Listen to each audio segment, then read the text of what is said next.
Whoa, looks like we're back. We're back for another We're back. season of Podcast in a Pear Tree is back. Woohoo!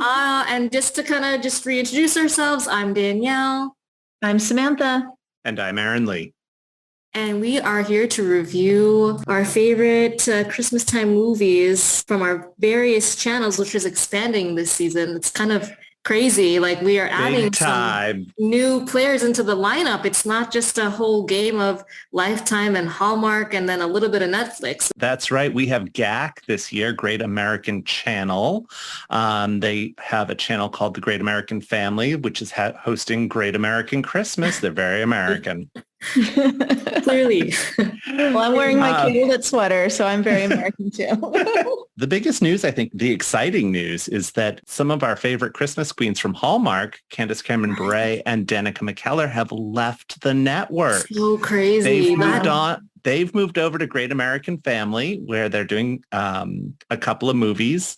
Danica is doing Christmas at the Drive-In, and Candace Cameron Bure is doing A Christmas Present, premiering on November 27th. So we're definitely going to be seeing what GAC has to offer in this this new landscape of Hallmark Lifetime GAC movies. And I'm interested to see if it was Hallmark that was the issue with her movies in the end, how I felt like she wasn't the Christmas queen like she normally is, or will she thrive on GAC? We'll have to see. I'm really excited to see if there's a difference in the types of films that she's featured in. That'll be fun. From what I read, I mean, it sounds like Bill Abbott was the huge factor when he moved from Hallmark to this new network. He basically just took people with him and gave a little more creative control. So, because I think she's also allowed to executive produce. She is. She's producing as well as acting. She does have Candace Cameron Bure Presents Christmas on Candy Cane Lane, and that stars her former Full House colleague, Andrea Barber. Oh, yeah, I saw. Yeah. Gosh. You know what's really funny? Kimmy back again. Seriously. But also Jodie Sweetin is in a bunch of movies too on two different networks, because I think I saw her on Hallmark as well as Lifetime. Correct. She's on Hallmark. She's on Lifetime. She's everywhere. It's a good gig after 90s sitcoms. Very true. It's like just bringing him. I mean, like, I think CCB was like, hey, like, you should come join the fold. Check it out. Why not? It's consistent work. You do 1 million movies a year. And everyone, it's like becoming so popular through so many different networks now that it's hard to even keep up on all these films. Samantha, I love that you said 90s sitcoms, because literally Lifetime has on their website a section that says 90s sitcom stars are coming to town. No sign-in required. And they have a list of movies with starring 90s sitcom stars. They know their audience. And I am their audience. I will say, though, just to kind of shift towards the different lineups. So, you know, I'm the Lifetime person, and I'm always interested in seeing like what's coming up, what's kind of similar to last year and whatnot. And so I was kind of surprised with the movies that they have this year, because, okay, so there's a Mario Lopez movie. Got it. But there's not really one with Melissa Joan Hart. She's in the background, but she's not front and center in any of the movies, which is a bit of a surprise to me. And I'm a little sad, because for me, she's like one of the Christmas queens on Lifetime. And so to not see her was very sad. And also there's no continuation of Merry Little Christmas with Kelly Rowland. Yeah, and that's not on the lineup this year. Also, same thing, person who's married to, oh my gosh, Nick Lachey. Vanessa Lachey. That's so dumb. I don't even know. I think they're busy with Love is Blind, maybe. I don't know. Okay, that might maybe, but I just, you know, she hasn't been around for some movies. Instead, we get people like, so Jane Seymour's doing a movie, and I saw like Kelsey Grammer, and I was like, what? You're doing a movie now? And with his daughter, I believe. Oh, really? Yeah. Oh, yeah, that's right. His daughter is in it. It's a great way to cash in. I'm telling you. Not only that, though, but I was looking at all the descriptions. There were a lot of repetitive themes happening, and it was, to be honest, it's a little lackluster this year in my opinion for Lifetime. So that's great though, because there's other options out there like GAC and Hallmark. Absolutely. One of the highlights that I'm looking forward to on Lifetime, though, is produced by Melissa Joan Hart. It's called Santa Boot Camp, and it Yes. stars Emily Kinney and Yeah. Rita Moreno. Yeah. I mean, they are getting some high caliber talent in. I mean, Rita Moreno is nothing to sneeze at. She's an EGOT winner, for crying out loud. I think we're interested in possibly seeing a Netflix movie by one of our, I don't know if you'd say 90s, more like late 90s, early 2000s. She's our Y2K. Well, no, 90s child star, Y2K, I don't know, teen. We're talking about Lindsay Lohan. Yeah. If you didn't already know, we're talking Double about L, Lindsay Lohan, Falling for Christmas with Cord Overstreet from Glee. Which is But if you want to talk about 90s heartthrobs, Christmas with You stars Freddie Prinze Jr. on Netflix, and that is November 17th. So we get a 90s heartthrob in there too. That's exciting. Everything from my Y2K heart. I love it all. Like, I love it all. I'm so excited that Lilo is back, and let's see if this holds up. I mean, it's been ages since she's been around, right? Like, she hasn't done anything. It's true. And a It's Christmas true. film to boot. Just like Danielle was saying about Merry Little Christmas and missing Melissa Joan Hart, I am missing on Netflix. There's going to be no Christmas Prince, no addition to the Christmas Prince. That trilogy is done. And Princess Switch. I have no Vanessa Hudgens Christmas movie on Netflix this year. I know, Sad. but it is sad, but I'm okay with a break from Vanessa. Oh, I I'm like excited Vanessa. I like Vanessa, but I'm excited for all these Blast from the Past people to come back. Let's see like what they have to offer. I'm excited about that. Another thing I'm excited about is some of the films on Hallmark. There's a few, I feel the same, Danielle. I feel like it's a little, I don't know, not as exciting as it was in the past, but there are a few films that have some really engaging titles that bring us back to this whole 90s theme. One is Three Wise Men and a Baby. Cannot wait. I mean, who thought of that? It's genius. But, Aaron Lee and I were talking before we started recording today, and he's admitted that he hasn't seen this movie in a really long time, the original Three Men and a Baby. So I'm going to have to watch that again so that I get the references. I feel like I've seen it in the last 10 years, but it's never on syndication. So it's one you have to kind of catch up on. But this one sounds really fun. There's also a lot of royal buzz on Hallmark this year. I mean, there's usually some sort of royal family prince type of a situation, but this year there's a royal. I am here for all of them.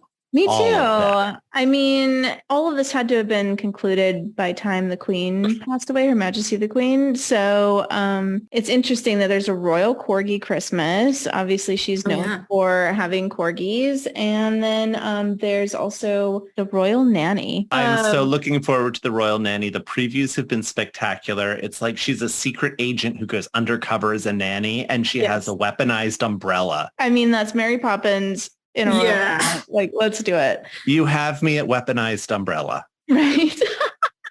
And then, Aaron Lee, I'm not sure if you noticed, because for years we've talked about how we wish there was a destination film in London, and there is Jolly Good Christmas. I saw that movie. Was it good? I haven't seen it yet. Well, remember we were exchanging notes about the whole, it's like a win for the flannel-shirted guys in small towns. This is the opposite of that, because it is the guy in the suit who wins in the end of this movie in the city. So it's definitely a different take, but it has a concept of dealing with one of the main characters is a gift shopper or a personal shopper, and I've seen that storyline a lot. So, but it's the backdrop is cute because it is in London. Yeah, of course. I mean, I love a good destination Christmas film, and we haven't had London yet, so we'll see how it goes. But also to keep on the 90s train, and this may be a little far-fetched, but I'm not sure. You tell me. A Magical Christmas Village on Hallmark, which kind of reminds me of Beetlejuice. So it's like Christmas Beetlejuice, where there's a mini village that there's scenes from it that come to life. So I'm excited for that one because I feel like that's not very highly publicized, something to look for. But there's always a few in the beginning before the heavy hitters come out that, you start watching a ton of films, and then there's a few that I'm just like, oh my gosh, they're in my top 3, and they're like the lamest ones possible. But I do And love Samantha, that totally fits in with our 90s sitcom stars because it has Marlo Thomas, who played Rachel Green's mother on Friends. Oh my God, stop it. Everybody's coming back. I love it. I think we have to point out also Haul Out the Holly. That's premiering on November 26th. That stars what I would say is Hallmark's new queen of Christmas, since they lost Candace Cameron Bure, Lacey Chabert. Yeah, She she's is got still a lot on to do. Hallmark. Yeah, I mean, she's now like the front and center person to be watching. Who else is there? Everything else is kind of cameos, or she's just the most well-known and consistent, right? If she goes to another network, I don't know what I'm going to do. It's going to be rough. Okay, so I have seen 2 GAC movies so far this year, and I just want to kind of give you a little review. The first one I saw was, I want to get the name right here, so I'm going to read it. It was Royal Christmas on Ice. I mean, I'm here for a Royal Christmas movie. Yes. I'm here for an ice skating movie. Yes. I mean, put the 2 together and you got yourself a tasty treat. Not so much. This was one of the worst Christmas movies I have ever seen. Oh no. Absolutely horrible. Did not like it at all. It had William Baldwin in it, which we thought maybe, but no. Oh, no. This is how bad it was. This is what I can say. At the end, he comes out in his prince garb and he's got those epaulets on his shoulders with all the fringe hanging down. Yeah. They forgot to glue a piece of fabric on the top of the epaulette. I could see the cardboard. Get out. I could see the cardboard. They had cheesy red plastic bows that they hung on everything. I think they just took them down, took them to the next set and hung them up again. It was bad. So bad that I'm going to watch it. Just for that. So I was like, oh, geez, they better step up. But I did find another one called Destined at Christmas, which was really, really cute. I did enjoy it. It was your basic, like, missed connection. We met. We had a great night. We only got each other's first names. And now we spend 2 hours trying to find each other again. And that was really cute. So I did like that. We have a lot to look forward to from GAC. I do think they have to step up their titling because they have some pretty drab titles: Christmas Sweethearts, Catering Christmas, Crafting Christmas, Boring Christmas. Yeah, especially when you put it up against Hallmark doing things like Three Wise Men and a Baby, hashtag Xmas, and The Christmas Cookie Catastrophe, and Lifetime doing things like Merry Textmas, Single and Ready to Jingle, and 6 Degrees of Santa. They got to step up that game. They do. It's so basic. And then CCB goes over there and she's like, I'm going to bring out a movie that called The Christmas Present. I mean, she tried by putting 3 dots between Christmas and present. I guess, but it's not Hanukkah on Rye, like with featuring another 90s star, Lisa Loeb. I know, Lisa Loeb. I'm just so excited. There's a lot. I mean, there's so much 90s this year. I mean, there probably always is, but I feel it way more this year. I don't know why. I have a logistical question for Erin Lee. How do I watch things on GAC? Right. How do you find it? How do I find this? So GAC is part of your cable package, most likely if you have a Hallmark channel. It is also on Samantha's and now my favorite, the Friendly app. That's FRNDLY. I love other the than that, Friendly app. you can check your local listings. I don't know if they have a streaming. I'm on their website. Let me look here. Talk amongst yourselves. Well, you know what's great about Friendly is that you can pay for unlimited DVR, so you can just fill up your queue and watch whenever you can. And that's what I love the most about it. And then I just renew every holiday season. I highly recommend that if you don't have Hallmark, because Hallmark is hard to get with cable. You have to like add it. It's not like in a standard package, and their apps are kind of confusing too. It looks like they do have there's a Hulu entertainment package add-on that you can get for it. If you're on DirecTV, it's channel 326. If you're on Dish, it's channel 165. If you're on AT&T's Uverse, it's channel 1529. If you're on Xfinity, it's channel 1620. It is available on Sling as well. Do you like it, Erin Lee? Do you personally like it? GAC? Yeah, or like Friendly? no, GAC. Like as far as like coming from Hallmark, moving to GAC, what are your thoughts? I think that it's a young network. They have room to grow. I hope they grow. I think they're taking steps in the right direction by, I'm going to say it, poaching some talent. I think that was probably a good idea on their part, but they do have a way to go before they really blossom. But I think it took Hallmark years to blossom in this space. No, it's so true. I mean, CCB and Danica, they'll work out the kinks. Plus they have that executive who has all that experience from Hallmark. Nothing to sneeze at. Oh, It'll be on interesting. GAC's website, you can ask Candace Cameron Bure a question.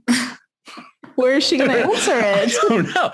Ask Candace Cameron Bure your question for a chance for her to answer it via live stream stories on premiere day. Oh, what? Yeah. Okay. Oh, I can't even think right now what I would ask her, but I really do want to ask her a question. Well, yeah. So, It can't be Danielle, too snarky. do you have No, a of question course for not. Candace Cameron Bure? I think all of mine are too snarky. Yeah, I know. We'd have to like tone it down a bit. Did you leave Hallmark because ... It could be something generic, like what was your favorite movie to film? I'd be curious from like the variety that has come. I will say I was sick for a period of time and I had Hallmark on in the background. And so I was just on all of the movies she was in from like a long time ago kind of were pulling. I'm like, oh, these are good. So I get it now. You know, I am the Lifetime person. And so I'm just coming into the fold to kind of see more Hallmark stuff. And so I totally get I'm sorry to be like behind, but now I'm seeing it, the queenness of CCB. But you're also seeing how she kind of went downhill after a while. Like the last few years, her films have not been as good. Like they're not as good as A Christmas Detour. They're not as good as Switch for Christmas. Like what was the other one, Aaron? Like Shoe Addicts Christmas. Shoe Addicts Christmas. Christmas Under Wraps. Christmas Under Wraps. Instant classic. The last 3 years, I haven't been able to even remember what the film was called that she was in. Well, last year she was in the Christmas contest with John Brotherton. And this year GAC does have a movie called Love at the Christmas Contest. It's not got Candace Cameron Bure, but again, we talked about we're seeing the same storylines. We're not only seeing the same storylines, we're seeing the same titles. But also, what is a Christmas contest? I don't know. I've never competed in one. Maybe we should start a Christmas contest. We should start one or we should find one. Start. Why not? We're go-getters. We need to find out what it is first before we can start it. Okay, folks. Well, thank you so much. We really appreciate it. We hope you enjoyed this little preview of what's to come this season and what we're looking forward to. Please hit like and subscribe. And if you feel so inclined, give us a 5-star review. Find us where you find your podcasts. Bye. Bye. Bye.